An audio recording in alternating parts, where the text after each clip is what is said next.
ये कहानी है जूनागढ़ राज्य की, जहाँ राजा बलदेव सिंह का शासन चलता था।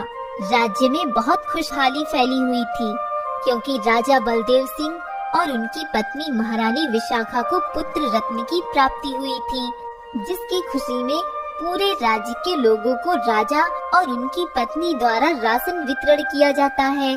राजा बलदेव सिंह की जय, राजा बलदेव सिंह की जय, राजा बलदेव सिंह की जय, राजा बलदेव सिंह की जय। मंत्री जी, मेरे पुत्र के नामकरण और अच्छे भविष्य की कामना के लिए राज्य के सभी विद्वानों को बुलाया जाए। कल हमारे पुत्र का नामकरण बहुत धूमधाम से होना चाहिए। महाराज, मैं आपको कुछ बताना चाहती हूँ। महारानी, क्या बताना चाहती हो तुम हमें? महाराज, कुछ समय पहले मैं अपने मायके गई हुई थी। तब मैं अपने माँ और पिताजी के साथ हमारी कुल देवी के मंदिर गए थे। तब हमने वहाँ माता से पुत्र पाने का आशीर्वाद मांगा था और कहा था कि अगर हमें पुत्र की प्राप्ति हुई तो हम उसका नामकरण यहीं इसी मंदिर में करेंगे आकर। महाराज, आप जाने का बंदोबस्त करवा दें, हम आज ही निकलेंगे। इतना कहकर रानी अपने कक्ष में चली जाती है। मंत्री जी, तो फिर आप जल्दी से हमारे जाने का बंदोबस्त कराएं, हम आज ही निकलेंगे। अब राजा और रानी अपने पुत्र को लेकर महारानी के मायके यानी सोमनगर राज्य की ओर निकल जाते हैं। तभी जंगल के रास्ते से गुजरते हुए वहाँ अचानक शेर सामने आ जाता है, जिसे देखकर राजा के घोड़े डर के अचानक मुड़ जाते हैं, जिससे राजा की राजसवारी पलट जाती है। तभी राजा के सिर पे पत्थर लगने से वह बेहोश हो जाते हैं। अरे वो चील, रोको उसे, कोई रोको, वो मेरे बच्चे को लेकर जा रही है, बचाओ, कोई मेरे बच्चे को बचाओ। सैनिकों, कोई मेरे बच्चे को बचाओ, बचाओ मेरे बच्चे को। तभी दो सैनिक उस चील के पीछे दौड़ते हैं, लेकिन वो चील बहुत दूर निकल जाती है, जिससे वह सैनिक उसे नहीं पकड़ पाते हैं और वापस वहीं पे आ जाते हैं। महारानी, हमने बहुत कोशिश की उस चील को पकड़ने की, पर वो हाथ नहीं आई और वो बहुत ऊंचाई पे उड़कर बहुत दूर चली गई और राजकुमार को भी अपने पंजे में दबोच कर ले गई। महारानी, हमें माफ करना, हम उसको नहीं पकड़ सके। यह सुनकर रानी तुरंत बेहोश हो जाती है और तभी राजा और रानी को महल में लाकर उनका इलाज कराया जाता है। कुछ देर में दोनों को होश आ जाता है। आह, क्या हुआ? मुझे सर में बहुत दर्द हो रहा है और हम लोग तो सोमनगर राज्य जा रहे थे, फिर अचानक क्या हुआ? तभी रानी सारी बात राजा को बताती है। क्या हमारे पुत्र को एक चील उठाकर ले गई और हमारे सैनिकों ने उस चील को पकड़ा नहीं क्या? सेनापति, तुम तो इतने निशानेबाज हो, तुमसे वो चील कैसे बच गई और हमारे पुत्र को कैसे उठा के ले गई वो चील? महाराज, मैंने जैसे ही देखा कि एक शेर हम पे हमला करने वाला है, मैंने तुरंत उस शेर पे हमला कर दिया और जब तक मैंने उस शेर को मार भगाया तब तक आपकी राजसवारी पलट चुकी थी और चील भी राजकुमार को उठाकर ले जा चुकी थी और हमारे सैनिक भी उस चील के पीछे बहुत दूर तक गए, लेकिन उस चील को पकड़ ना सके। हे भगवान, ये क्या हो गया? मेरा पुत्र पता नहीं किस हाल में होगा। सेनापति, तुम अपने तमाम सैनिकों के साथ जंगल की ओर जाओ और पूरे जंगल में ढूंढो मेरे पुत्र को। राजा के कहने पर सेनापति अपने सैनिकों के साथ जंगल की ओर निकल जाता है। वहीं दूसरी तरफ वो चील उस बच्चे को लेकर बहुत दूर आ जाती है, जहां उसे एक दूसरी चील देख लेती है और उसका पीछा करने लगती है और वह चील उस बच्चे को छीनने की कोशिश करती है। तभी वहां से गुजर रहे एक पंडित जी की नजर उन चीलों पर पड़ती है। हे भगवान, ये क्या? इन चीलों के पास तो कोई नवजात शिशु है, जिसके लिए ये दोनों चील आपस में लड़ रही हैं। न जाने किसका बच्चा उठा लाई है ये चील। तभी दोनों चील की आपस में तकरार से वह बच्चा नीचे गिर जाता है, जिसे तुरंत वह पंडित अपने हाथों में रोक लेता है और तुरंत वहाँ से अपने घर की ओर निकल जाता है। अरे भाग्यवान, कहाँ हो? जल्दी इधर आओ। अरे ये क्या? ये किसका बच्चा ले आए हैं आप? ये सब ऊपर वाले का खेल है भाग्यवान। हम इतने सालों से एक पुत्र की कामना करते थे, शायद ये उसी का फल है जो हमें मिल गया है। पर ये बच्चा मिला कहाँ आपको? ये तो कितना सुंदर बच्चा है। तभी पंडित अपनी पत्नी को सारी घटना बताता है। सुनिए जी, अगर इस बच्चे को कोई ढूंढने नहीं आया तो इसे हम ही पाल लेंगे। वैसे भी हमारे घर में कोई बच्चा नहीं है और ये बच्चा मुझे बहुत प्यारा लग रहा है। ठीक है, लेकिन जरा धीरे बोलो और सुनो, ये बात घर के बाहर नहीं जानी चाहिए और इस बच्चे के बारे में किसी से कुछ मत कहना। अगर कोई इसे ढूंढते हुए यहाँ आया तो हम इसे वापस कर देंगे और अगर नहीं आया तो कोई बात नहीं, इसे हम ही पालेंगे। सुनिए जी, आज पूरा 1 महीना हो गया है, कोई भी इस बच्चे को ढूंढने नहीं आया है। अब हम क्या करें? करेंगे क्या? अब हमें मिला है ये, तो इसका पालन पोषण करना भी हमारी ही जिम्मेदारी है। लेकिन क्या? देखो भाग्यवान, हम इस बच्चे को लेकर इस गांव में नहीं रह सकते। हमें ये गांव छोड़कर कहीं दूसरी जगह रहने जाना होगा, क्योंकि हमारी कोई संतान नहीं है। ये बात सारा गांव जानता है। अगर अचानक इस बच्चे को लोग देखेंगे तो कई सवाल करेंगे, इसलिए हमें ये गांव छोड़कर कहीं और जाना होगा। हाँ, आप ठीक कह रहे हैं, हमें इस गांव में नहीं रहना चाहिए। इतना कहकर पंडित अपनी पत्नी और नन्हे बच्चे को लेकर उस गांव से निकल जाता है और एक छोटे से कस्बे के पास जंगल के किनारे एक झोपड़ी बनाकर वो रहने लगते हैं। ऐसे ही कुछ वर्ष बीत जाते हैं और वो छोटा बच्चा अब बड़ा हो चुका होता है। बेटा सूर्यदेव, मैं बाजार जा रहा हूँ कुछ सब्जियाँ और घर का राशन लेने। तब तक तू जा, आज जंगल से सूखी लकड़ियाँ ले आ। आज घर में लकड़ियाँ नहीं बची हैं। सूर्यदेव जंगल में लकड़ियाँ लेने चला जाता है। देखो, तुम जल्दी से सारा माल मेरे हवाले कर दो, नहीं तो अपनी जान से हाथ धो बैठोगे। मुझे जाने दो, तुम मुझे जानते नहीं हो। मैं इस राज्य के राजा का पुत्र हूँ और ये राज्य मेरा है। तुम यहाँ से बच के नहीं जा पाओगे। अरे हमें मत डराओ राजकुमार, हम डरने वाले नहीं हैं। वैसे भी हमने अपने चेहरे को ढक रखा है, तो हमें पहचानोगे कैसे?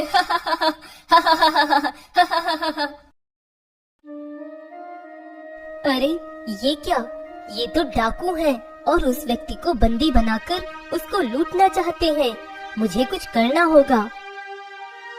तभी सूर्यदेव छुपकर शेर की आवाज निकालता है और वो दोनों डाकू शेर की आवाज सुनकर डर जाते हैं। अरे रंगा, ये तो शेर की आवाज है। हाँ बिल्ला, ये शेर की ही आवाज है। लगता है शेर इधर ही आ रहा है। अरे भागो, जान प्यारी है तो, नहीं तो उसका निवाला बन जाएंगे हम लोग। वह दोनों डाकू वहाँ से भाग जाते हैं। कौन हो तुम और यहाँ क्या कर रहे हो? यहाँ पे शेर है, क्या तुम्हें डर नहीं लगता है? मेरा नाम सूर्यदेव है, मैं यहीं पास में कुछ दूर पे रहता हूँ और यहाँ पर कोई शेर नहीं है। वो तो मैंने ही शेर की आवाज निकाल के उन दोनों डाकुओं को डराया था, ताकि वो तुम्हें कोई नुकसान न पहुँचा सके, क्योंकि मैंने देखा कि कैसे वो दोनों तुम्हें धमका रहे थे। तुम तो किसी राजसी घराने से लग रहे हो, फिर तुम यहाँ इस जंगल में अकेले क्या कर रहे हो? हाँ, तुमने सही पहचाना, मैं अनिरुद्ध हूँ और जल्द ही इस राज्य का राजा बनने वाला हूँ। तो उससे पहले मैं अपने राज्य के हर हिस्से में घूमना चाहता हूँ। तभी मैं घूमते हुए इधर जंगल में आ गया और मुझे अकेला देख वो दोनों डाकुओं ने मेरा पीछा कर लिया और यहाँ मुझे बंदी बना लिया, लेकिन तुमने आके मुझे बचा लिया। कहो, इसके लिए तुम्हें इनाम में क्या दूं? तुम जो भी कहोगे वो तुम्हें मिल जाएगा। ये इस राज्य के होने वाले राजा का वादा है। नहीं राजकुमार, मुझे कुछ नहीं चाहिए। सूर्यदेव, क्या सच में तुम्हें कुछ नहीं चाहिए? हाँ राजकुमार, मुझे कुछ भी नहीं चाहिए, लेकिन मुझे तो कुछ चाहिए तुमसे। राजकुमार, क्या चाहिए तुम्हें मुझसे? कहो, मैं तुम्हें क्या दे सकता हूँ? सूर्यदेव, मुझे तुम्हारी मित्रता चाहिए। क्या तुम मेरे मित्र बनोगे? राजकुमार, ये आप क्या कह रहे हैं? भला मेरी और आपकी मित्रता कैसे हो सकती है? कहाँ आप इस राज्य के राजा के पुत्र और होने वाले राजा हैं, और कहाँ मैं एक मामूली सा आम लड़का। भला हमारी मित्रता हो सकती है क्या? हाँ मित्र, हमारी मित्रता हो सकती है और हम आज से मित्र हैं।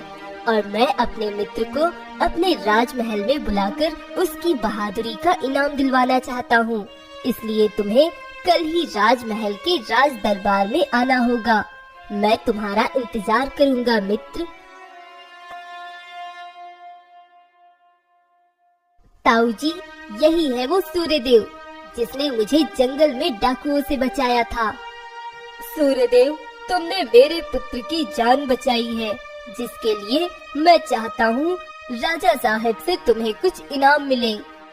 हाँ हाँ, मैं तुम्हारी बहादुरी से प्रसन्न हुआ हूँ और इसके लिए मैं तुम्हें 10 सोने की मोहरें इनाम के तौर पर देना चाहूँगा। नहीं महाराज, मुझे कोई इनाम नहीं चाहिए। मुझे तो पहले ही इनाम मिल चुका है। राजकुमार ने मुझसे मित्रता की, मुझे अपना मित्र माना। मेरे लिए तो यही इनाम है। अब मुझे किसी भी इनाम की आवश्यकता नहीं।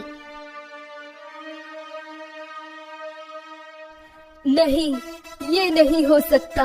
ये मैं क्या देख रहा हूँ? ऐसा कैसे हो सकता है? वो राजमहल में प्रवेश कर चुका है। मुझे जल्दी ही ये बात नरेंद्र देव को बतानी होगी। अब तांत्रिक नरेंद्र देव से मिलने राजमहल जाता है। अरे तांत्रिक बाबा, आप यहाँ क्यों आ गए? मुझे पता भेज दिया होता, मैं आ जाता। पता भेजने भर का समय नहीं था मेरे पास, क्योंकि बात ही कुछ ऐसी है जो मुझे जल्द ही तुम्हें बतानी है। ऐसी क्या बात है तांत्रिक बाबा जो बताने आप यहाँ चले आए? नरेंद्र देव, जो सपना तुम वर्षों से देख रहे थे वो अब टूट सकता है, क्योंकि वो लड़का जो कल यहाँ इस दरबार में आया था वो तुम्हारे लिए खतरा बन के आया है। अगर उसका आना जाना इस महल से बंद नहीं किया गया तो वो दिन दूर नहीं जब तुम दोनों का सपना चकनाचूर हो जाएगा। क्या? ये क्या कह रहे हैं आप तांत्रिक बाबा? ऐसा क्यों कह रहे हैं आप? भला उस लड़के से हमें कैसा खतरा हो सकता है? क्योंकि वो लड़का कोई और नहीं बल्कि वही बच्चा है जिसे तुम्हारे कहने पर मैंने अपनी सिद्धियों से बनाई उस चील और शेर की मदद से उस बच्चे को राजा से अलग किया था। पर न जाने कैसे वो बच्चा बच गया और बड़ा होकर आज वो राजमहल तक आ पहुंचा है। तो ये लड़का वही बच्चा है जिसे मैंने वर्षों पहले अपने रास्ते से हटा दिया था, लेकिन वो आज फिर मेरे रास्ते का पत्थर बनने आ गया है। इसे तो मैं देख लूंगा। तांत्रिक बाबा, इससे पहले कि कोई आपको देखे, आप चुपके से यहाँ से चले जाइए और मैं उस लड़के का कुछ बंदोबस्त करता हूँ। ये लड़का बच कैसे गया उन चीलों से? अगर कहीं ये बात बड़े भैया को पता चल गई कि ये उनका वही बच्चा है जिसे चील उठा ले गई थी, तो मेरे सारे किए कराए पर पानी फिर जाएगा। अब जल्दी ही इसका समाधान सोचना होगा। चलो, तब बच गया था, लेकिन अब नहीं बचेगा तू। राजा तो मेरा बेटा ही बनेगा। एक दिन अनिरुद्ध से मिलने सूर्यदेव महल में आता है और दोनों काफी देर तक एक दूसरे से बातें करते हैं।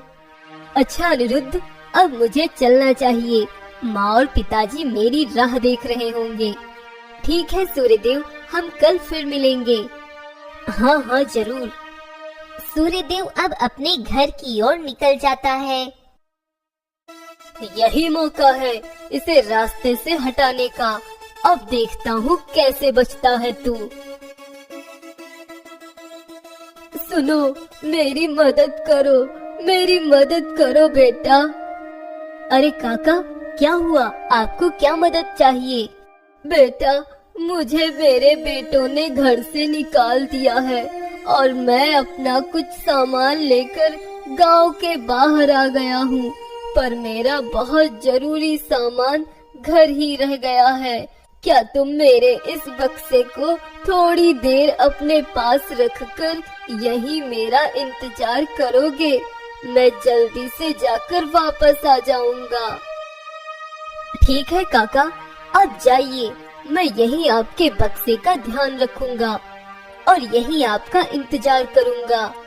धन्यवाद बेटा।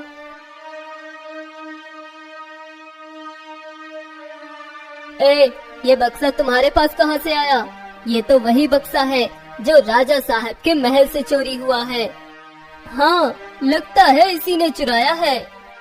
नहीं, ये वो बक्सा नहीं है और मैंने कोई चोरी नहीं की है। सूर्यदेव के मना करने पर भी वो सैनिक सूर्यदेव को राजमहल में ले आते हैं। छोटे महाराज, यही है वो चोर जो आपके कमरे से आपका बक्सा चुरा के ले गया था। क्या? ये क्या कह रहे हो सैनिकों? ये तो सूर्यदेव है, मेरे पुत्र का मित्र। भला सूर्यदेव ने क्यों चोरी की?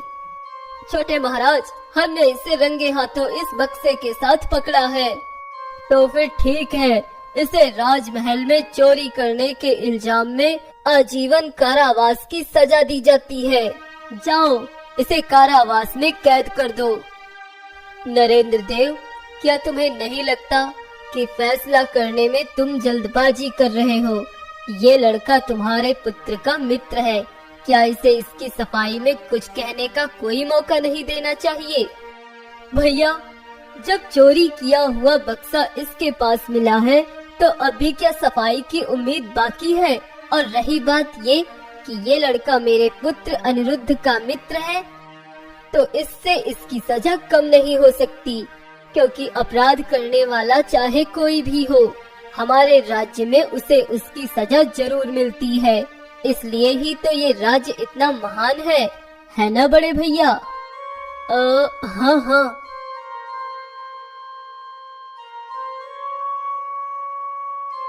सूर्यदेव को कारावास में कैद कर दिया जाता है। ऐसा क्यों लगता है कि उस लड़के ने चोरी नहीं की होगी? अगर उसमें लालच होता तो उस दिन जब मैं उसे 10 सोने की मोहरें दे रहा था तब उसने मना क्यों कर दिया? इससे तो यही साबित होता है कि उसमें कोई लालच नहीं है। पर उसने नरेंद्र देव के कमरे से वो कीमती बक्सा क्यों चुराया होगा? मुझे पता लगाना होगा। अगले दिन जब राजा बगीचे की ओर घूमने निकलता है, तभी उन्हें उनका छोटा भाई दिखाई देता है जो उस तांत्रिक से बातें कर रहा होता है। तांत्रिक बाबा, अब डरने की कोई बात नहीं है। अब मैंने उस रास्ते के पत्थर को हमेशा के लिए अपने रास्ते से हटा दिया है। अब उस लड़के से हमें कोई खतरा नहीं है। मैंने अपनी सूझबूझ से उसे राजमहल के कारावास में कैद करवा दिया है और अब हमारे वर्षों के सपने को पूरा होने से कोई नहीं रोक सकता। क्या? इसका मतलब वो लड़का सूर्यदेव बेकसूर है, उसने कोई चोरी नहीं की है। तो फिर नरेंद्र देव ने उसे कारावास की सजा क्यों दी, ये जानते हुए भी कि वो चोर नहीं है? और नरेंद्र देव को उस लड़के से क्या खतरा हो सकता है?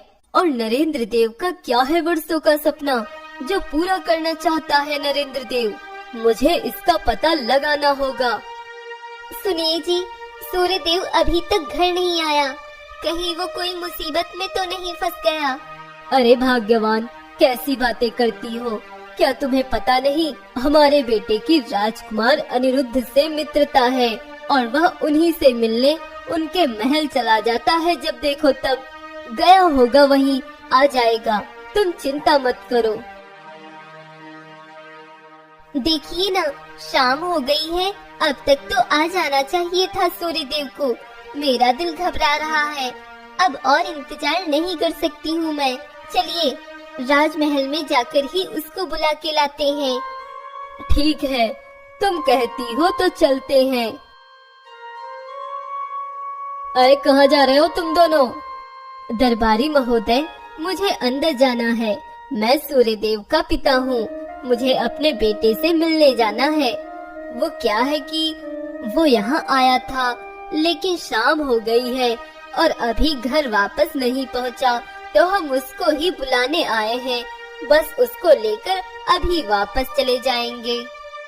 लेकिन तुम सूर्यदेव को वापस नहीं ले जा सकते हो। क्यों नहीं ले जा सकता हूँ मैं अपने बेटे को वापस? क्योंकि तुम्हारा बेटा सूर्यदेव चोरी करता हुआ पकड़ा गया है और उसको आजीवन कारावास की सजा हुई है और वो कारावास में कैद है। नहीं, ऐसा नहीं हो सकता। मेरा बेटा चोर नहीं है। अरे नहीं, जरूर कोई गलतफहमी हुई है। वो तो राजकुमार अनिरुद्ध का मित्र है, वो चोर नहीं है। तभी वह दोनों राजा जी के पास जाते हैं। महाराज, ये कैसा न्याय है? महाराज, मेरे बेटे को आजीवन कारावास की सजा क्यों दी गई है? मेरा बेटा चोर नहीं है। महाराज, कृपया उसे छोड़ दीजिए। महाराज, मेरे बेटे को छोड़ दीजिए। उसने कोई चोरी नहीं की है।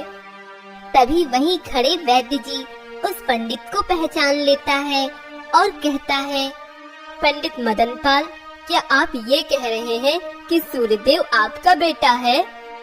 हाँ वैद्य जी, सूर्यदेव हमारा बेटा है और वह निर्दोष है। लेकिन ये कैसे हो सकता है पंडित मदनपाल?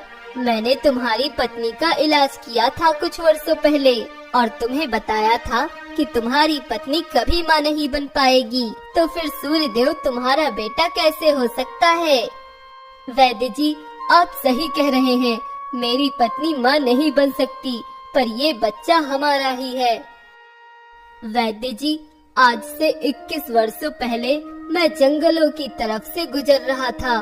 तभी मुझे एक चील दिखाई दी जिसके पास एक नवजात शिशु था और दूसरी चील उससे वह बच्चा छीन रही थी। तभी वह बच्चा उसके पंजे से छूटकर नीचे गिरने ही वाला था कि मैंने उसे अपनी गोद में पकड़ लिया और अपने घर ले गया। कुछ दिन मैंने इंतजार किया, शायद कोई आए जिसका बच्चा होगा, लेकिन काफी दिनों तक कोई नहीं आया। तब हम दोनों ने ही उसको अपने बेटे की तरह पाला है। महाराज, मेरा बेटा चोरी नहीं कर सकता है। क्या ये सूर्यदेव वही बच्चा है जिसे चील उठा के ले गई थी? सैनिकों, जल्दी जाओ, सूर्यदेव को अभी कारावास से निकालकर यहाँ लेकर आओ। सैनिक तुरंत ही सूर्यदेव को राजा के पास लेकर आते हैं। मुझे तो पहले ही शक था कि सूर्यदेव ने कोई चोरी नहीं की है और अब मुझे सब समझ आ रहा है कि ये किसकी चाल है। तभी वहाँ राजा का एक गुप्तचर आता है। महाराज, मैं आपसे कुछ कहना चाहता हूँ। क्या कहना चाहते हो तुम? महाराज, ये सूर्यदेव आपके ही पुत्र हैं, जिन्हें आपके भाई छोटे महाराज ने तांत्रिक के साथ मिलकर तांत्रिक की सिद्धियों से जंगल के रास्ते पर उस शेर और चील की मदद से आपसे अलग कर दिया था, ताकि छोटे महाराज के बेटे राजकुमार अनिरुद्ध इस राज्य के नए राजा बन सके। नरेंद्र देव, तुम्हारा खेल खत्म। तुमने अपने ही घर में अपने ही भाई से इतना बड़ा छल किया। मैं तुम्हें कभी माफ नहीं करूँगा। मैं तुम्हें अभी आजीवन कारावास की सजा देता हूँ। सैनिकों, ले जाओ इसे और डाल दो कारावास में। अब राजा और रानी अपने पुत्र को देखकर बहुत खुश हो जाते हैं और सूर्यदेव को सारी सच्चाई बता देते हैं। पंडित मदनपाल जी, मैं आपका बहुत शुक्रगुजार हूँ कि आपने मेरे बेटे को इतने साल पाल पोस कर बड़ा किया, जिसके लिए मैं आप दोनों का बहुत आभारी हूँ। और मैं चाहता हूँ कि आप दोनों आज से यहीं रहें, महल में ही, और हमारा बेटा हम सबके साथ रह सकेगा। यह सुनकर पंडित जी और उसकी पत्नी बहुत खुश हो जाते हैं और कुछ दिनों बाद सूर्यदेव बनता है राज्य का नया राजा।